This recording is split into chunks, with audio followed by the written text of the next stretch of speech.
Hi, welcome to Dodgem Squad. I'm Jamie. I'm Sean. And today we're going to show you how to upload a map onto your dyno ECU for your bike.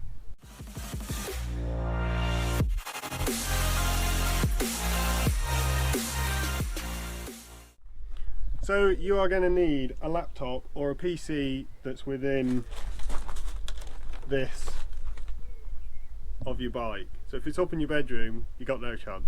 Get it up the stairs. Yeah, drag your bike up. Next thing, you're going to need to download the powercomander software, which is pretty easy. You go on the website, it's .com as well. I don't think there's a UK one, it's just generic powercomander dyno website. In the top corner it'll say downloads, and then it'll have all the links to the software that you need to download. The next thing you're going to want to do is put your bike model, year, make into all the drop down menus, and then it's going to bring up all the maps you can choose from. So you want to pick all the modifications that are closest to your bike, if not actually spot on to your bike. And if you can't get it exactly, make sure if you can see the brands, check online what that brand looks like and check sort of the length of the pipes and the bore, and if it's nearly the one you've got, it should be pretty much the same, like back pressure and that kind of thing. But don't go picking an exhaust that's got like a massive long cat with a big pipe if you've got a little race fit one. Them Gixxer boys know. Big pipe. Them Gixxer boys know what I mean. Your little Coke can race fit exhaust. So next, we need to link the laptop up to the powercomander, which ours is under the seat. A lot of people's end up being under the pillion seat, but the KTM doesn't actually have anything there. It's just tail.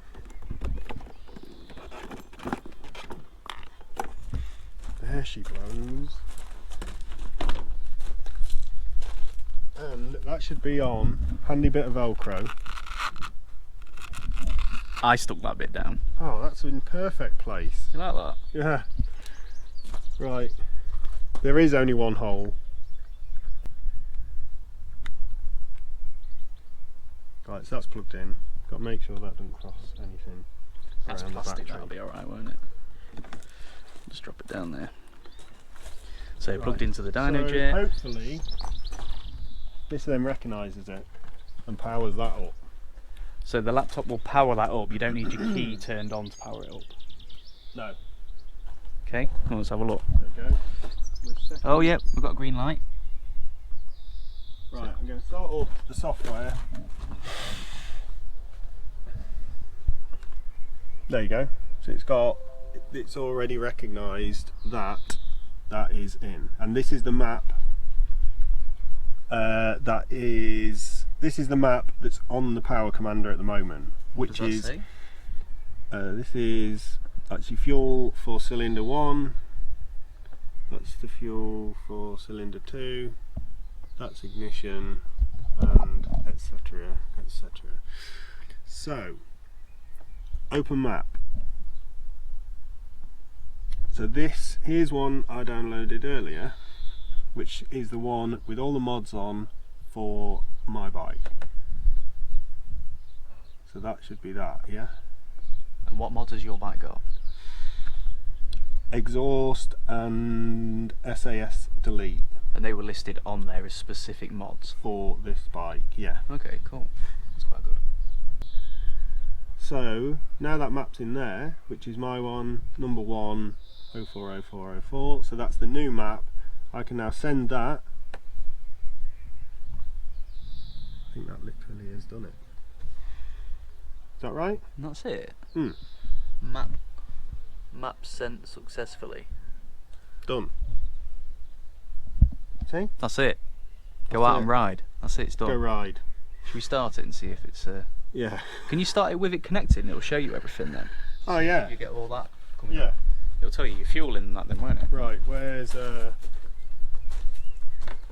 although it won't tell you your AFRs because there's no wideband. No. So without a wideband, You don't know if it's actually you worked. don't know if you... Yeah. You don't know if your fueling's actually in a good position or not. But it'll look quite cool to see it coming up. If we can see. Watch the battery dead now. Right, we ready? Yep.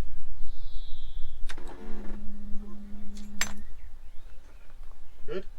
Yep.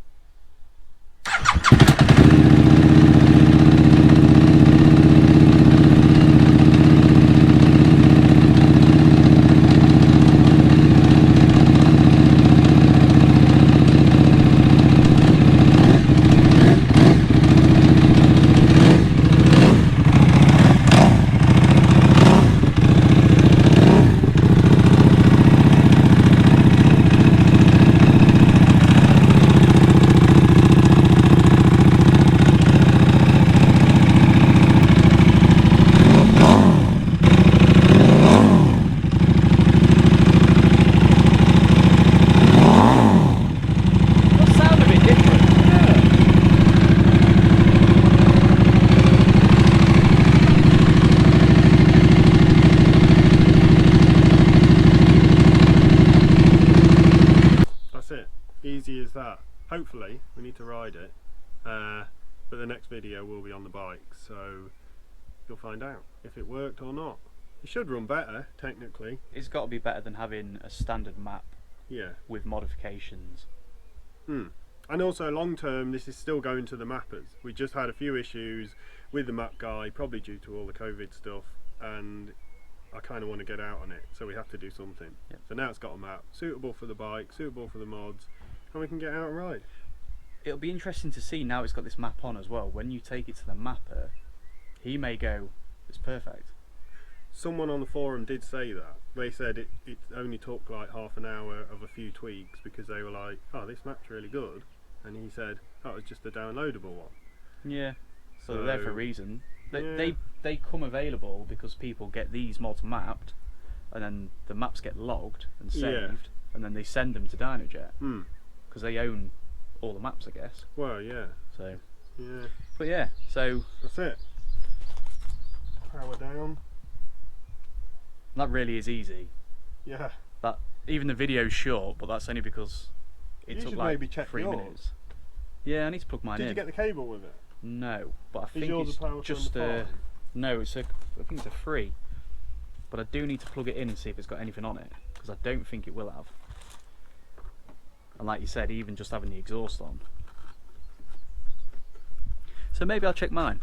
That'll be the next thing I do.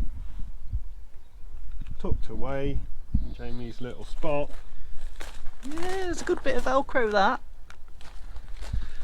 Seat on. Key. Or will it just click? No, because you have to then move that tag. Awkward, isn't it? Stupid KTMs. I know. Locks Nailed it. down. Completed it. That's Check it. your map if you've got one. Plug it in and have a look. See if it's got anything on it. It's worth checking. Sweet. We will see you in the next one.